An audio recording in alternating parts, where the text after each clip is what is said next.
We turn now to Katarina Ivelja, who is a PhD student at the Faculty of Humanities and Social Sciences at the University of Rijeka, Croatia. Katarina is editor, journalist, and translator with quite an illustrious CV. And the title of Katarina's paper today is Unproductive Solidarity: What Can We Learn from the Kurdish Women's Freedom Movement? Thank you, Katarina. So first of all, I'm just going to tell you that even though a lot of people today had these wonderful, visually amazing presentations, unfortunately, I do not have one. So you're just going to listen to me talk. And as far as the topic of my presentation goes, I mostly chose it because through my work as a journalist, I had an opportunity to encounter and work with a lot of women, academics, activists, female fighters from the women's protection units in Rojava, be it Kurdish, be it international supporters. And from there, I also went on to develop a topic that I hope to turn into my PhD. And I've noticed this notion of solidarity being used as a means of, let's call it, stealing the revolution away from its creators. And by now, there is almost no person who hasn't at least heard of the feminist revolution happening in the north of Syria. Even though the revolution in Rojava, with its famous women's protection units that I've mentioned, fighting ISIS represents a truly unique revolutionary movement, and maybe the biggest anti-capitalist feminist movement of present day, and has as such sparked a wave of solidarity movements all around the world, it still hasn't managed, even among its allies, to avoid being subjected to the Western gaze on the part of the left, which either demands an unattainable ideal from non-Western revolutions or romanticizes them to the point of utter unrealism. We have seen this through media portrayals of Kurdish female fighters who are at the same time often portrayed as a sort of idealized fictional characters, even though they remain subjected to the male gaze that portrays them as a sort of a sexualized version of this story of David and Goliath, and are at the same time expected to fit into this mold of what the Western radical left wants a revolution to be, with anarchists often calling its ideology anarchists, calling it socialist, while in reality it is ideologically its own separate movement. The Western gaze in the Rojava Revolution is something a Kurdish activist and academic Havjin Aziz talks about a lot. She's a wonderful researcher who also participated in the reconstruction of Kobane at one point, and even in a benevolent, let's call it like that, context, such as the case of over-idealization of Rojava and Kurdish struggle in the Western leftist circles as a sort of a model revolution, the bias of the privileged remains more than apparent through the support being given, not on the basis of what the movement is, but on the basis of how much it agrees with what the West considers a perfect revolution. The West, of course, wants the Middle Eastern solution to oppression, for which the West is also in part responsible, to fit perfectly into the Western ideological framework.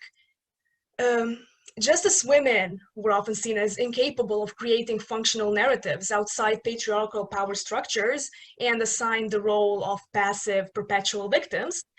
non-Western movements were often perceived in a similar way, insufficient to create their own effective narratives outside of the Eurocentric experience of revolution and liberation. This creates a perceived imbalance between the quality and legitimacy of Western and non-Western anti-capitalist movements. By portraying the Western narrative as superior at the same time silencing the non-Western ones as inferior, as not worthy of equal attention by other movements. This then hinders their mutual cooperation for the purpose of fighting the existing patriarchal capitalist system that exists as a common enemy to both sides. Namely, because of the Western conception of women from the East as the victims who need rescue on the one hand, and Western women as liberated, capable, and intelligent,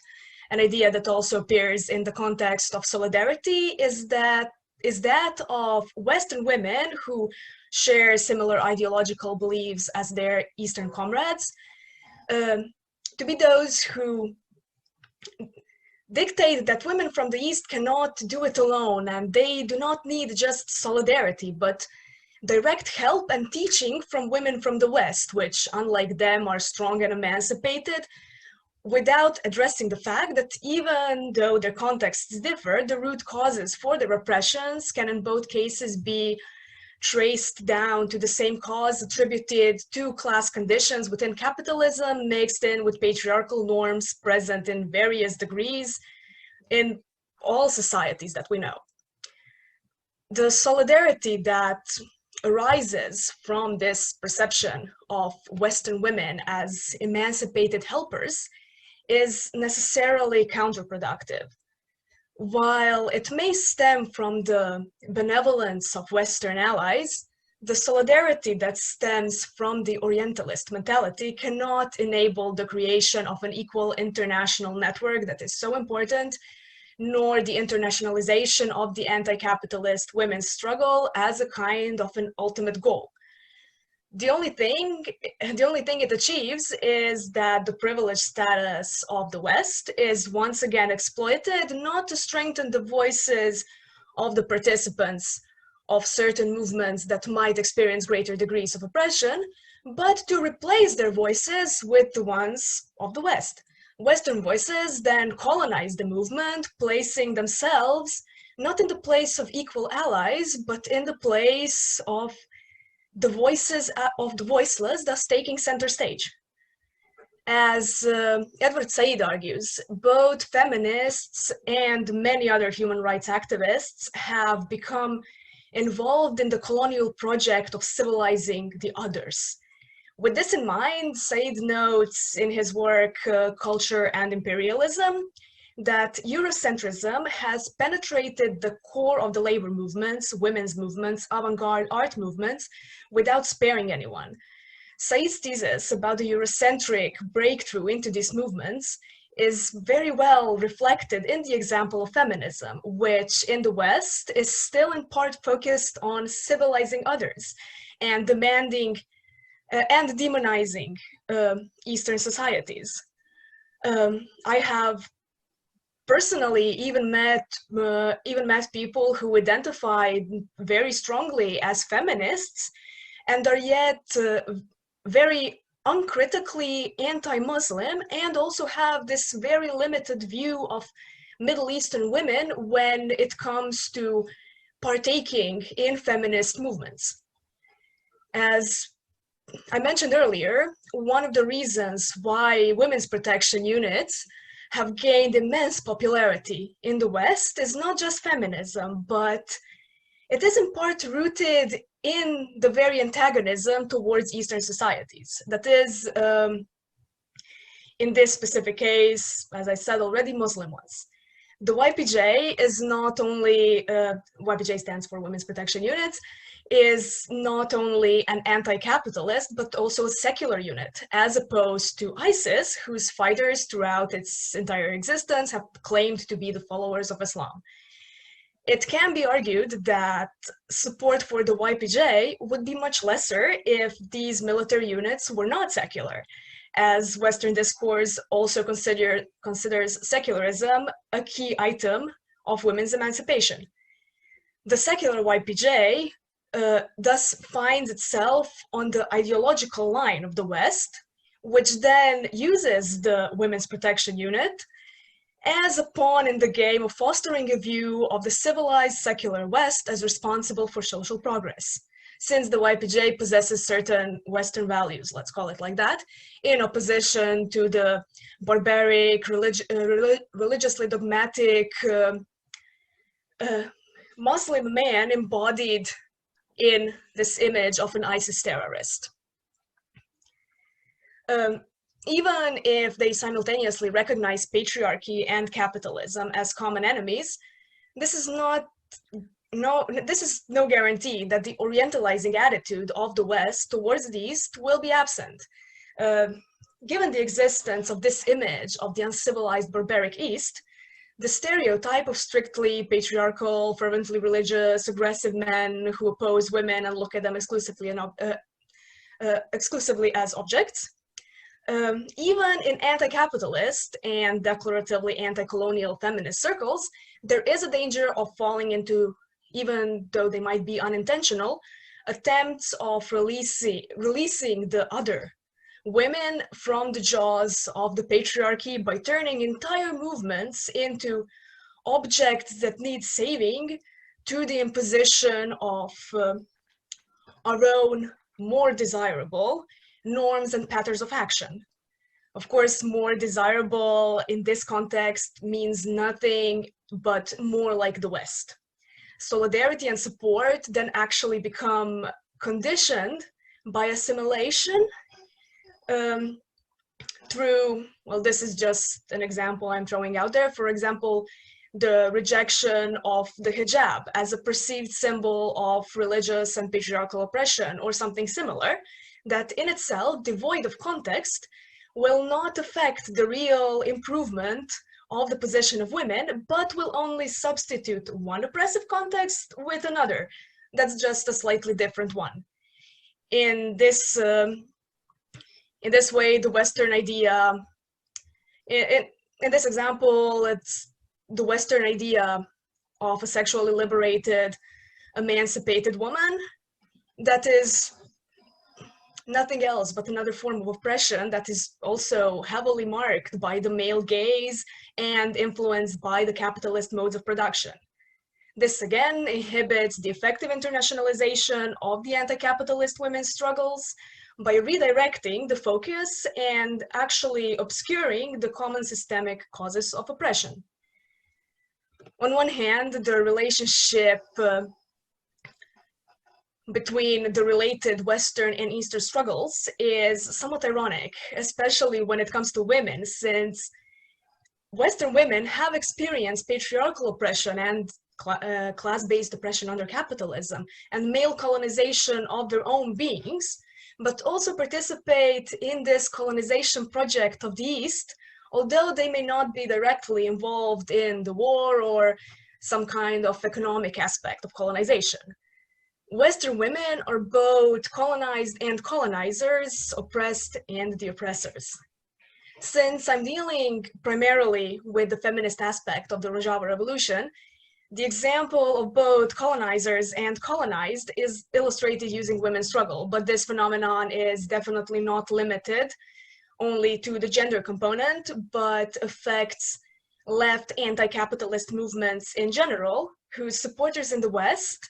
also experience class-based oppression. The Western left, as therefore logical allies, however, in the East become the opposite through the imposition of their own modes of struggle, adapted to their own needs, adapted to their own experiences. Such was visible through criticizing the cooperation of the Kurds and the US, and then denying support to Rojava for siding with the imperialists, without having in mind that forming alliances out of necessity and straying from ideological purity in this case literally means protecting countless lives, and then also the movement itself. Also, it is apparent, for example, in the criticism aimed at Rojava, for example, in the context of their, according to a part of the Western left, for example, insufficiently developed plan regarding the economic cooperatives, which is ridiculous because it remains completely blind to the fact that the area in question is currently a war zone, while the criticism that is given to it comes from a comfortable armchair in someone's living room or in an office somewhere in the academia. In reality, there is definitely room for pluralism of opinion and the placement of different variants of ideas on how to bring about social and political change, since both Western and Eastern women's left-wing anti-capitalist movements have a related history of oppression, as well as a similar ideological framework and the solution to the said oppression.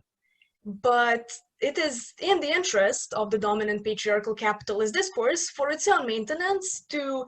foster this fabricated gap between the East and the West by placing the idea of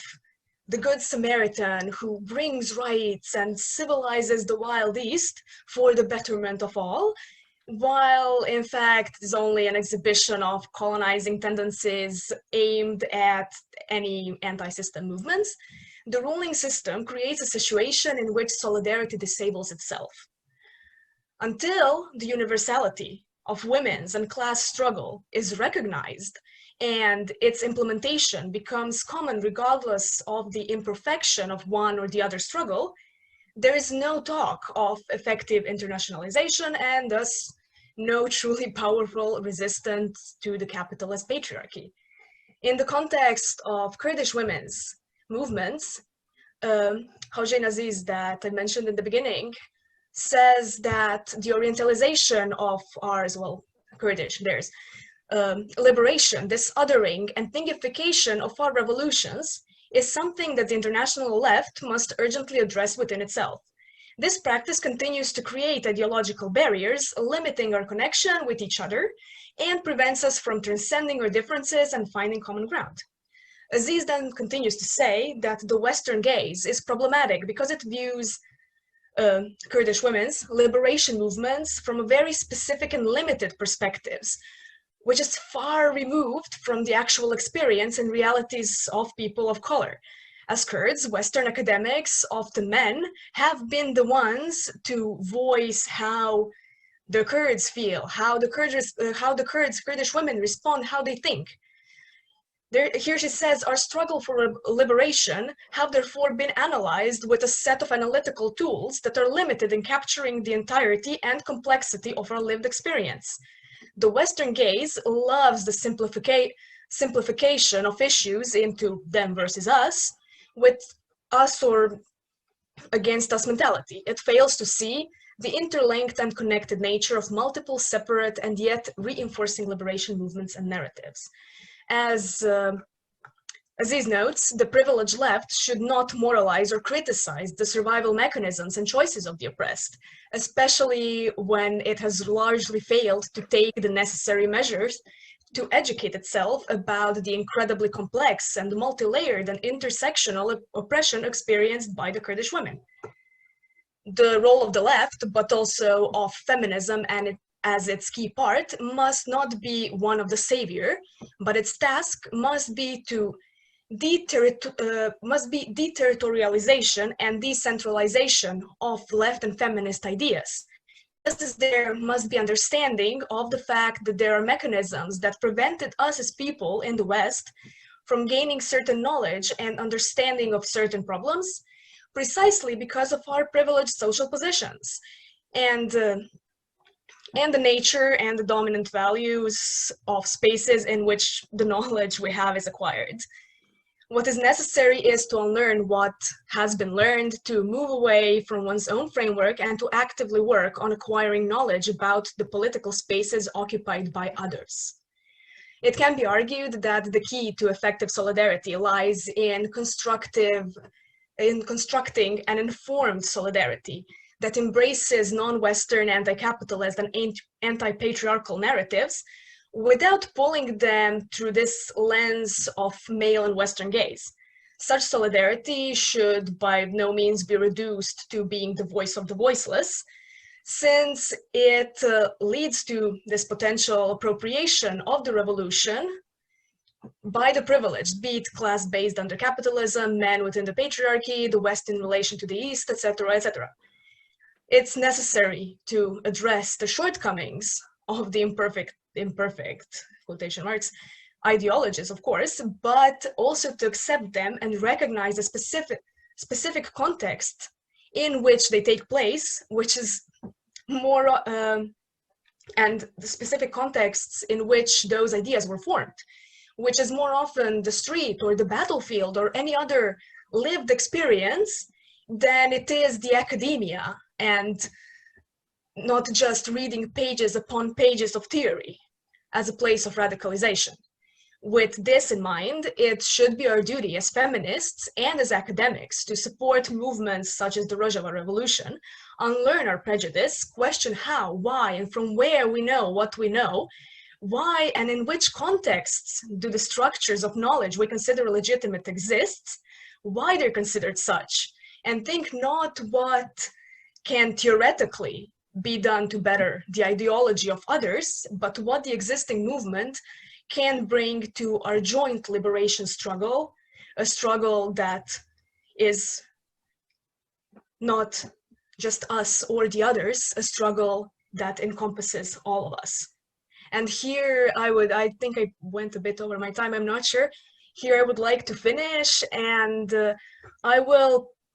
post some links into the chat of an interview that I had a chance to conduct with Havjin Aziz, where she talks about